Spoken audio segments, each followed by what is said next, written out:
Tom, it's not the target. Abort, abort, abort. What are the others doing? Oh my God!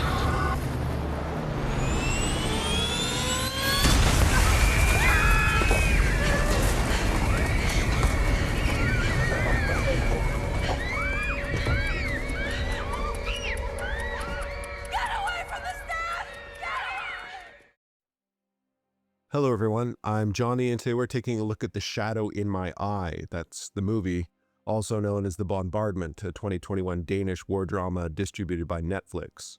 I review a lot of sad war movies on this channel and oh boy, this might be one of the hardest hitting. Though it's very good, so let's check it out. First, the historical setting of the movie. The movie centers around Operation Carthage and the accidental bombing of a school by Royal Air Force pilots at the end of World War II. On the 21st of March 1945, 20 RAF Mosquito aircraft set out to bomb Gestapo headquarters in Copenhagen. This was done at the request of the Danish resistance and would be a high-risk operation, with the Mosquitoes flying low to prevent detection and flying directly into the city center to attack the Gestapo-occupied building. The Mosquitoes attacked in 3 groups. One hit its tail on a lamppost, causing it to crash near a French language Roman Catholic school. 2 Mosquitoes mistook the fire from the crash as the target, believing it was successfully hit by a Mosquito in a flight group in front of them.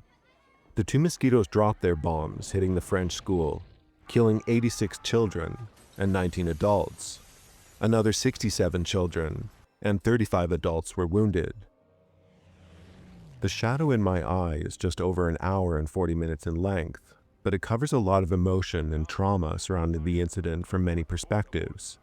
The film opens with a fictitious air attack from RAF pilots on a car carrying a wedding party. A boy is witness to the aftermath of this attack. Not only is the boy's trauma covered in the film, but the film also highlights the weight of such roles on pilots. Imagine being a pilot on any side of the war, maybe one with kids. You are undertaking a very high-risk mission for your country, perhaps to liberate another country. You train for a precision attack, and it's your allies' women and children you kill. The movie deserves a lot of credit for giving the perspective of the pilots, despite the horror revolving mostly around the children and their families. The boys' experience underscores another overlooked aspect of World War II. There were little to no resources for children experiencing the traumas of war in occupied countries. Imagine being 11 years old in Denmark in 1945. All you'd know is war and occupation. How would this affect you?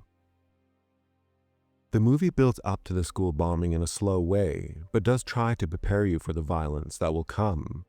There are others facing trauma, a nun who has lost faith, a Danish traitor working for the SS, who hates himself and knows he will likely be killed on liberation.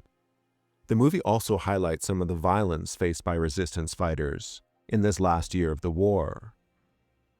But despite knowing what's coming, the bombing in this film hits very hard. You get to know the kids, their parents, and the school just enough to be crushed by the final event. There are many ways to die or be maimed in such a bombing. You can be buried alive, burnt alive, suffocated, crushed, drowned, trampled. But the scenes of the suffering are not overly gory. The film captures the emotions of the bombing mostly through suspense. The acting from everyone is excellent, including the children. Some of the more powerful scenes are not even from the bombing, but from the parents, helpless onlookers to the event. Parents running to the school and witnessing it burn.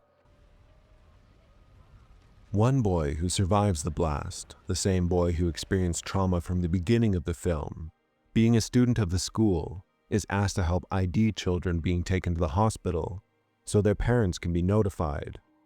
These names are then read out to parents waiting in a theater across the street. The waiting scenes are in many ways more emotional than the ones of the children trying to stay alive in the rubble. There are moments of hope and bravery in the film, but don't expect the movie to pull any punches. All right, I'm Johnny. Sorry, this is a sad one, but it's really well done. I can't recommend this to you unless you are really in the mood for a very sad, true story.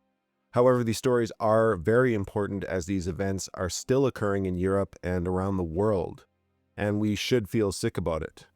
So watch it maybe with some emotional support nearby, and hopefully you'll do okay. Anyway, as always, do have a nice rest of your day.